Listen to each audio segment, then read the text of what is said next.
El desempleo en España está batiendo récords. A principios de 2009 alcanzaba ya los 3,5 millones de personas, una cifra que según la encuesta de población activa supone el 14% de la población. Los inmigrantes lo tienen todavía peor, pues 21 de cada 100 no tiene empleo. Francisco Javier Orduña es el director general del Servicio Público de Empleo del Gobierno español. Señor Orduña, España tiene la tasa más alta de paro de la Unión Europea. ¿Cómo se afrontan 5.000 parados nuevos cada día? Pues mal, desgraciadamente esa es la cifra, esa es la realidad y se afronta pues con gran preocupación desde el Gobierno y una preocupación que se traduce en más de 80 y tantas medidas, prácticamente a 90 con el nuevo Real Decreto Ley del 6 de marzo, para hacer frente a todas aquellas cuestiones que están influyendo en la crisis. ¿Cómo está afectando el desempleo a las personas extranjeras que viven en España? Veamos la situación concreta. Sí, sí les está afectando porque afecta a todos. En mayor medida o menos es más complicado porque las tasas de paro entre la población inmigrante y los nacionales están y son muy similares. Hablamos de paro registrado. Vamos a dar 2 o 3 indicadores. Es compatible la situación de crisis en la que estamos viviendo con la llegada, con que siguen llegando e incorporándose al mercado de trabajo personas provenientes del exterior. Concretamente, el año pasado, 363.000.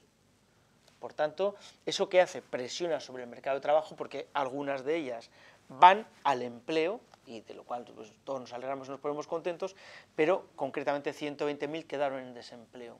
Bueno, pues eso aumenta las cifras y desequilibra la balanza. Mencionaba antes las 83 medidas que acaba de aprobar el Gobierno para luchar contra el desempleo. ¿Hay alguna de esas medidas que vaya en concreto dirigida a combatir el paro entre los inmigrantes? No hay un plan específico para los inmigrantes más allá del plan de retorno voluntario, que es especial y específicamente para ellos.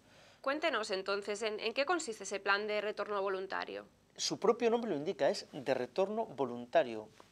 Por tanto, lo primero que habría que despejar es la incógnita de que no se está despachando a nadie, no hay ninguna raíz xenófoba.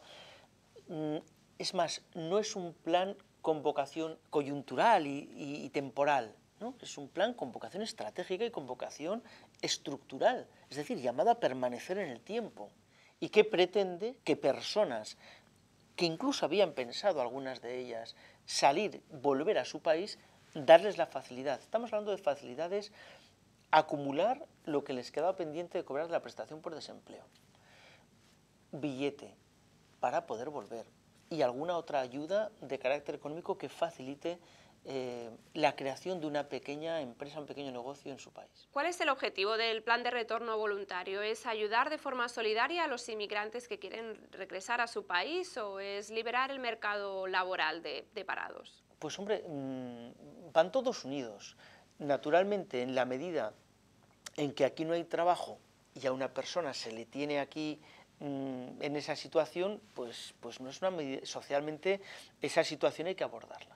Por tanto, objetivo, efectivamente hay una parte que es facilitar, aligerar por tanto la carga de personas inmigrantes que presionan sobre el mercado de trabajo, por supuesto. Pero tiene una parte también de solidaridad. ¿No hay riesgo entonces de que los españoles entiendan que se está culpando a los inmigrantes de las altas tasas de paro que hay en este momento? Sería profundamente injusto, injusto e insolidario, porque parte del crecimiento económico de los 10 últimos años se debe a la inmigración.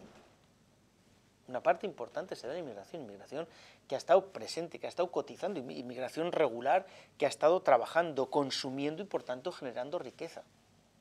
Sería profundamente injusto. Las asociaciones de inmigrantes se quejan de que cuando hacía falta mano de obra se hacían regularizaciones masivas y que ahora que sobran trabajadores se les está invitando cordialmente a regresar a sus países. Claro que la perspectiva frente a la inmigración es distinta de hace unos años. Pero eso es lógico también, que eso no es difícil de entender, que las contrataciones en origen, por ejemplo, hayan descendido respecto a otros años. Bueno, es normal. También sería engañar a la gente, sería engañar a los posibles y potenciales inmigrantes seguir mandando el mensaje de que aquí hay trabajo, de que hay dinamismo, de que hay movimiento, de que hay posibilidades y que lleguen aquí a estrellarse contra la situación difícil. Vamos a ponernos en un plano hipotético. ¿Qué pasaría si todos los inmigrantes que hay en España en este momento decidieran acogerse al plan y regresar a sus países? Se crearía una situación difícil de empleo en España. Primero porque habría varios millones de personas que dejarían de consumir y producir riqueza, que siguen produciéndola, por cierto, ¿eh? O sea, sería una situación muy difícil. Y segundo, porque habría muchos, pero cuando digo muchos hablo de miles, no quiero cuantificar más, a lo mejor bastantes decenas y cientos de miles de puestos de trabajo que sería difícil cubrirlos.